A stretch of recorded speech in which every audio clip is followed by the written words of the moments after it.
Hey everybody, welcome back. And if this is your first time, welcome. My name is Max Haddad, and today I want to elaborate on something that I started talking about in another video. There's about 8,000 tangents that I'll have to follow up on at some point, tie off all those loose ends. But this one is about a dog that I got before I went to prison. Basically, my parents bought me this dog hoping that it would pull me out of the isolation I was in. We were all living under this spell of morbid anguish, just waiting for me to get sentenced. I was in active addiction, get sober for a couple of days, relapse, that sort of thing. So we got me a dog. We were desperate. It wasn't a good idea in hindsight. I wanted to get an older dog just because I thought it would be lower energy.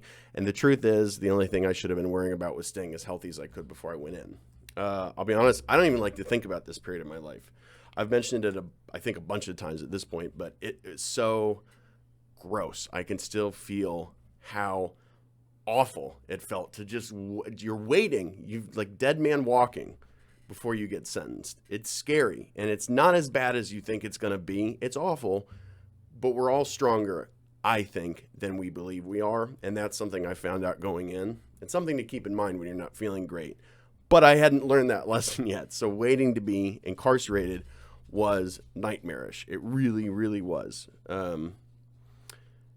Just doing anything to get out of my own head. Anything. Drugs, of course, video games, just binge watching Netflix, which was not helpful, not effective. Finally getting this dog. Her name was Mara. She was a really, really beautiful black lab, golden retriever mix. We got her as a puppy. My mom thought it'd be better to get a younger dog, a pup, than an older dog. And I went with it. I mean, she was gorgeous. I was happy to get her. When we picked her up we met the family halfway or whatever and got her, and she immediately fell asleep on my shoulder. So cute. And then, I didn't remember how much energy puppies have. They are maddening sometimes. As much as I love dogs, I don't know how I have gotten through so many puppies. It's one puppy is plenty. You think that you would learn, okay, I will never do this to myself again. It's kind of like addiction. I will never get a puppy again. This was terrible.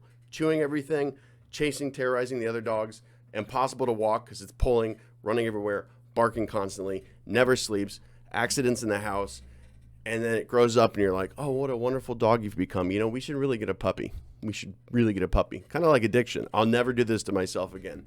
Arrested, overdoses, family's upset, lost the girlfriend, lost the job. And then you get sober and you're like, I think I could smoke pot. I think I could. It's crazy. So we got her. I love her. Loved her. We don't have her anymore. That's the end of the story. I'm giving it away, I guess. We decided that she needed to go to a family that had bigger dogs so she could play with them because we only had Chihuahuas and pugs. That's all. And an English Terrier, Jackson. He was great. So needed to go to a house with bigger dogs, and she also potentially even needed a job. That's how much energy she had. Even as she got older, she never stopped running.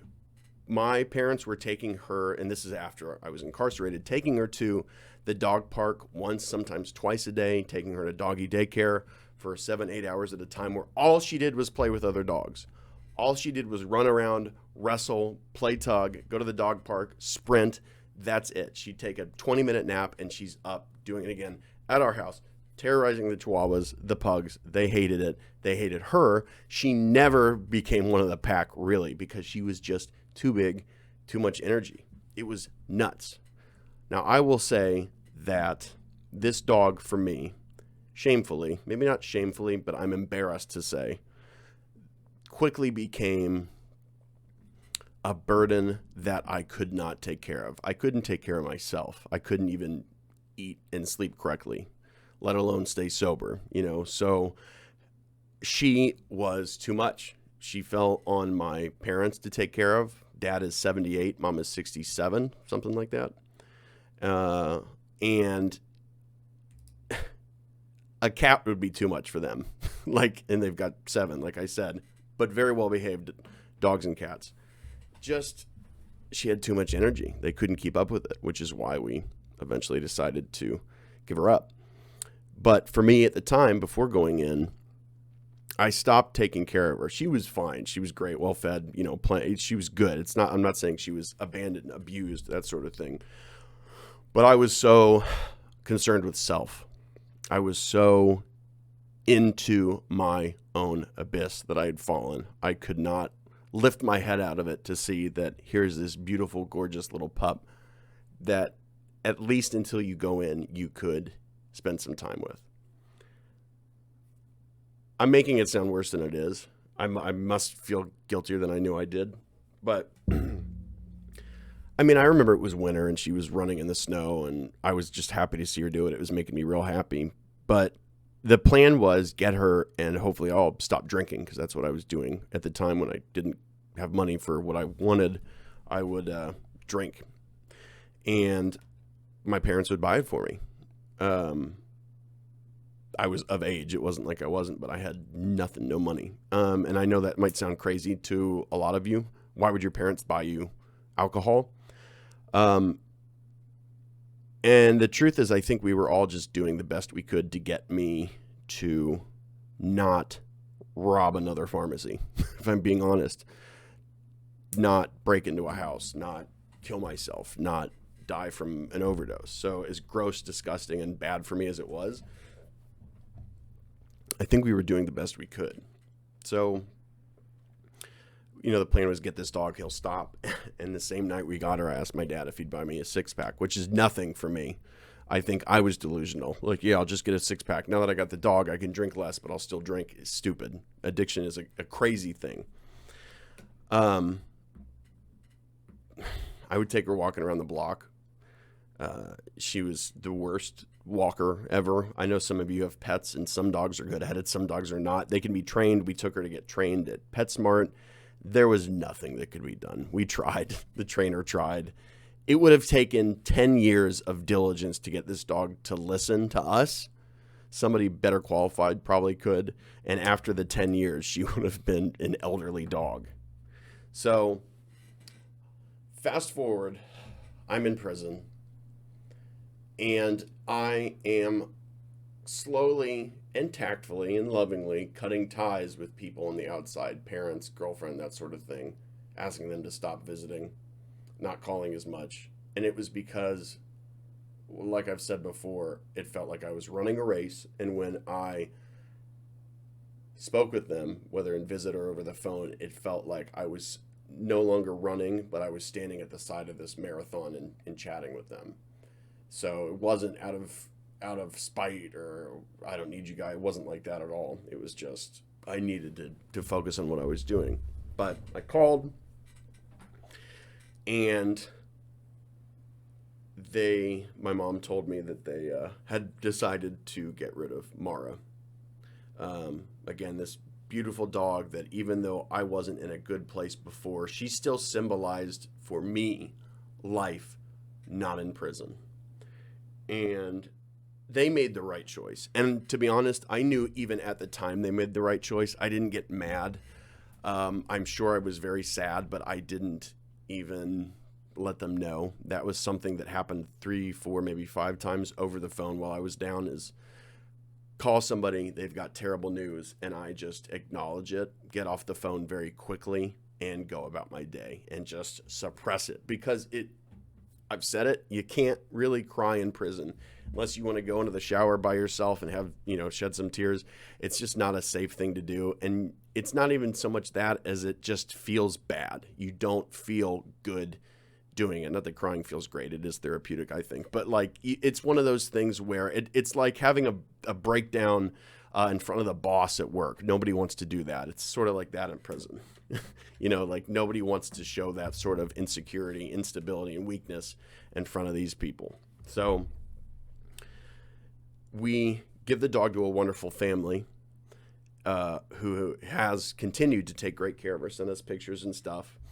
My parents live in the suburbs. When I was living with them, we did what we could, like I said, but this, their backyard it's gorgeous. My mom does an awesome job with the garden, but small. I mean, it's a regular suburb with a regular backyard, and Mara needed miles. So this family, even though they didn't have Miles, they had this dock and they had this lake behind their house, this body of water.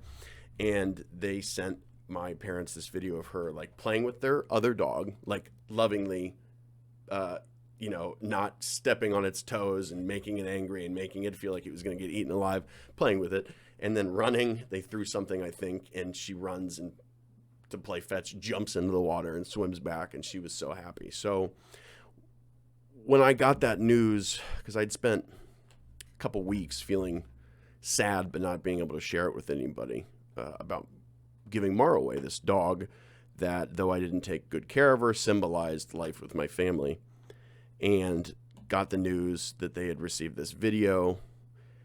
And my mom tried to send it to me, and there's no way to send a video.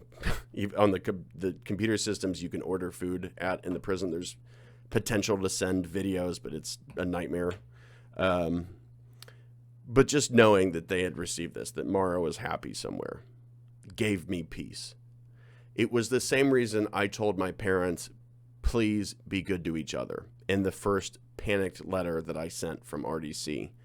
And in following letters, I said that, please be good to each other. Knowing that my family, my pets, girlfriend, friends, all that were doing well on the outside was the biggest and best thing that they could do for me on the inside. It gave me peace knowing that I could focus on myself without feeling sorry that I wasn't out there with them. I feel like I haven't talked about the dog very much, Mara. I'm trying to make it metaphorical. Since I know it's not going to be a lighthearted video, which I said I would like to do more of, I would at least like to make it meaningful. But maybe I'm overthinking it. What do you know? Have you ever had a dog or a pet, any pet, that you don't form that bond with? You know the bond I'm talking about. Those of you that have pets, you know the bond I'm talking about. It's a family member. Mara, because of the situation I was in, I never formed that bond fully with her. She always remained an animal. She never became the living being in my life. You know what I mean? How a dog stops being seen as this animal living in my house, and you start just seeing it as whatever their name is. You see it as this wonderful ball of light and happiness that is in your life. To some extent, I'm grateful I never formed that bond fully with her. I think it would have shattered me more than it did when I got the news that we had to find a new home for her. But part of me is sad, too, that I didn't, because having had lots and lots of pets, she was a special dog. Not like Grover, but special in a different way. Yeah, I've never seen a dog with that much energy, but she was beautiful. She could have been on the cover of any magazine, on any bag of dog food. She was just so pretty. The kind of dog where the fur on top, or they've got like some places with the short hair, but the hair on their sides, dog hair, not fur, hair, drapes down, to their legs. And I never got to see that grow in. Boy, I'm being sad. I don't mean to be sorry. It's just she was a special dog. And I'm really, really glad that she got a special home that could give her what she needed.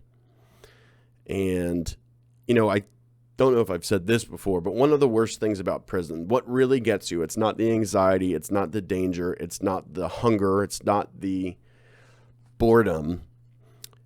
It's how useless you feel. How useless they make you feel. They take you from everything. You can no longer be of service to anyone you care about. You can't pursue any of your hobbies, your loves. You can do what you can do there, but there's not much. They make you feel useless. And hearing my parents struggle taking care of Mara made me feel so useless. 78-year-old dad running in a dog park trying to keep up with this dog so it doesn't terrorize other families. And sad as it made me, it was nice to get some peace that we found a home for her. So lighthearted videos in the future, I promise, but I felt that I should elaborate since I brought this up in the past. I don't remember what video, but I hope you guys have a wonderful, wonderful day. Sunday has been good to me so far, and I believe it will continue to be. Take care. Bye.